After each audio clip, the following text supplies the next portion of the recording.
Welcome back to the deep dive. We sift through the noise to bring you the insights that matter. Today we're looking at something pretty interesting, an AI guide called Todai. Think of it like a personal AI for your mind, aimed at helping you find a bit more clarity, maybe some emotional balance.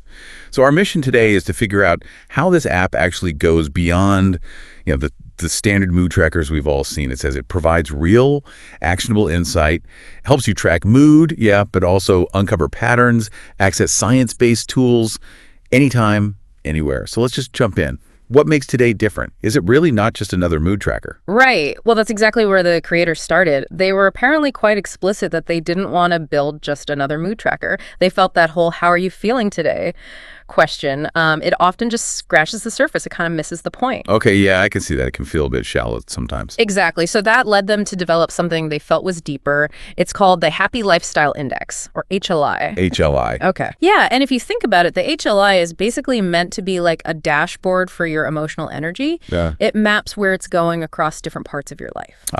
So it helps you see visually maybe where you can make adjustments. Precisely. Where small changes might lead to, better balance overall. That's a really key difference. And, the sources we looked at mentioned this idea of no miracle routines, no 5 a.m. wake-ups. I like that part. It seems Today really tries to fit into your actual week, the messy one, not some idealized version, which honestly feels more realistic. It does. It acknowledges that change often comes from small, consistent shifts, not huge overhauls. Right. So here's where it gets really interesting for me. How does this HLI thing work in practice? Like, what do you actually do in the app day to day? Okay, so it's built around daily check-ins. You can type them out or use voice input if you prefer. Voice input, okay. Yeah, and then the AI gives you some feedback, tries to nudge you towards understanding why you might be feeling a certain way. It also offers these tools called Reframe and Reset. Reframe and Reset, what do they do? They're sort of guided prompts or little exercises designed to help you shift your perspective pretty quickly or maybe break out of a negative thought loop. So imagine you had a rough meeting at work. Instead of just logging stressed, Today might ask something like, okay, what specific thought is making this feel stressful right now? Okay. So it pushes you a bit deeper than just naming the feeling. Exactly. And over time, you track these things through your HLI. You start reflecting on decisions, patterns, maybe emotional triggers you hadn't noticed.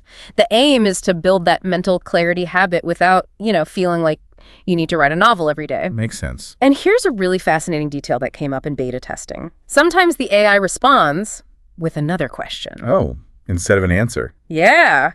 And testers apparently loved it. They saw it as a feature, not a bug, because it made them think more deeply. Wow. Okay. That is clever. Turning a potential frustration into something that actually encourages more self-reflection. But I wonder, could that be, annoying sometimes? If you're looking for a quick fix and the AI just asks more questions, how does it balance that? That's a fair question. And it really taps into the app's core philosophy. It's not just a gimmick. It reflects this idea about effective self-reflection. Instead of just handing you answers, which can feel a bit passive, right? It acts more like a guide, a Socratic guide maybe, helping you find your own insights. Right, empowering the user. Exactly.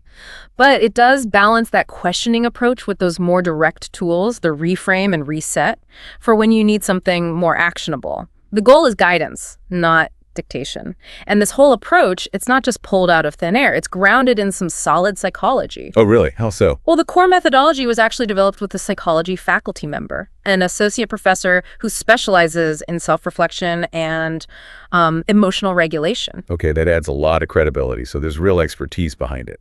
Definitely. It means the system is based on established principles, like cognitive behavioral ones, helping you move from just vague feelings to more concrete insights. And they're really clear. Today isn't trying to be a therapist replacement or optimize your life into some rigid system. Right. It just wants to offer you a space, a dedicated space to just pause, think, and refocus. Pause, think, refocus. I like that. Yeah. And it seems users are responding well. I saw some reviews saying things like, this app will soon be a must-have. I saw those too. And others mentioned how it helps them get out of my own head or out of my own way. Another one said, it helps spot small wins I would missed. Yeah, that small wins point is interesting. It really is. It sounds like it genuinely helps cut through some of that internal noise we all have and maybe reframe effort as actual progress. That feels like the key takeaway for me. So summing up, it seems today, is really trying to help you filter out all the urgent stuff, the important stuff, and maybe just focus on one thing that matters right now. Or like you said, turn those end-of-day moments where your brain is spiraling into actually spotting the real wins. Which really leads to a final thought, doesn't it? In this world we live in, just overflowing with information, constant distractions, what's the potential impact? How might a tool that's explicitly designed to help you pause, think, and refocus actually change your daily mental clarity, your overall well-being? Makes you think, right?